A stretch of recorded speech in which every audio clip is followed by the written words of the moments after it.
अगर मैं आज आपको इंटरव्यू दे रहा हूँ जो कोई और दे, आज मुझे कोई एंटी नेशनलिस्ट कह देगा ना तो वो मान लिया जाएगा, क्योंकि मेन स्ट्रीम मीडिया उसे दिखाएगा। Against the anti-national sentiments, raising of anti-national slogans, anti-national elements.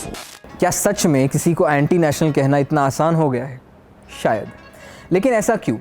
ये सारा मैनिपुलेशन हो रही है और ये बहुत गलत है, देश की एकता को तोड़ने वाला है।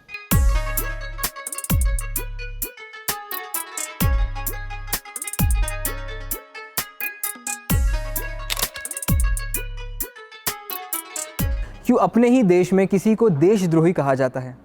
क्या इसके लिए, जैसे बलराज ने कहा, सच में मीडिया जिम्मेदार है? किसान आंदोलन में प्रदर्शन कर रहे लोगों के हिसाब से तो मीडिया अपना काम ठीक से नहीं कर रहा। इंडियन मेन स्ट्रीम मीडिया जो है वो, मैं ये समझता हूँ कहीं ना कहीं मैनिपुलेट करना शुरू कर दिया उसने। हम सही सोर्स वहाँ से ले नहीं सकते अब। दरअसल मैं 2 दिन तक सिंघू बॉर्डर पर था और वहाँ किसानों से मैंने बात की। जब मैं वहाँ पहुँचा वो रात का समय था। उस वक्त लोग मुझसे बात करने से कतरा रहे थे। ऐसा क्यों?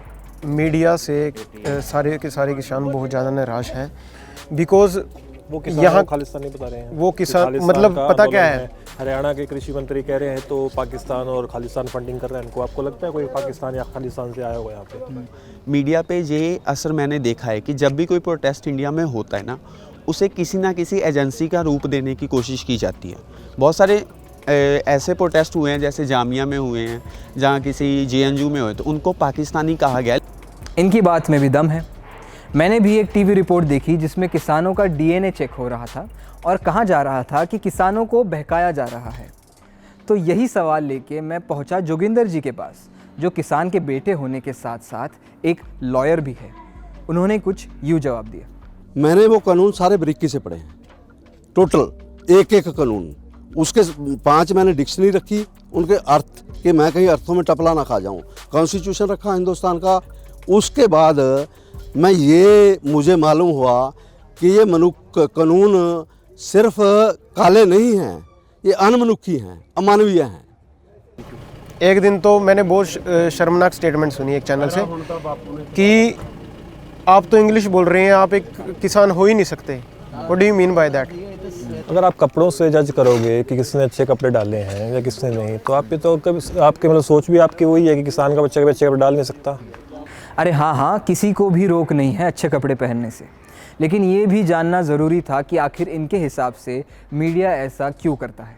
जो टॉपिक्स हैं उनसे हटाया जा रहा है। अब जैसे मेन टॉपिक्स क्या है, वो है विमेन सिक्योरिटी, उसके बाद अनएम्प्लॉयमेंट। आप देखें 10 साल से सबसे ज़्यादा हाईएस्ट रेट पर आ गई, उसके ऊपर कोई बात नहीं है। जीडीपी, उसके ऊपर कोई बात नहीं है। इकोनॉमी, उसके ऊपर कोई बात नहीं है।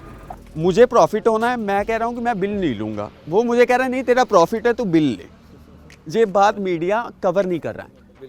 मीडिया इसके ऊपर जाएगा। मीडिया अब तेलंगाना की खबरें दिखाएगा लेकिन प्रोटेस्ट की खबरें नहीं दिखाएगा। ये सबसे बड़ी प्रॉब्लम है।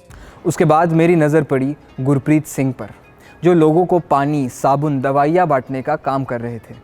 उन्होंने कुछ ऐसा कहा कि मैं बस सुनता ही रह गया। तेरे को मैं बात बोलता हूँ, देख ये 3 बंदे खड़े हैं, तू मेरे को बोल रहा है भाई बंदे खड़े हैं, मैं बोल रहा नहीं खड़े, मैं मान ही नहीं रहा नहीं खड़े। तो भाई तू क्या करेगा? तू सिर पटकेगा अपना कि यार ये सरदार पागल हो गया, ये बंदे मान ही नहीं रहा। जब कोई मानता ही नहीं है भाई, कितनी बार भाई सामने से आपको मालूम भी पड़ता है मीडिया झूठ बोल रही है पर मान ही नहीं रही भाई। ये तो गुरप्रीत ने हमारे जर्नलिज्म की मास्टर क्लास लगा दी।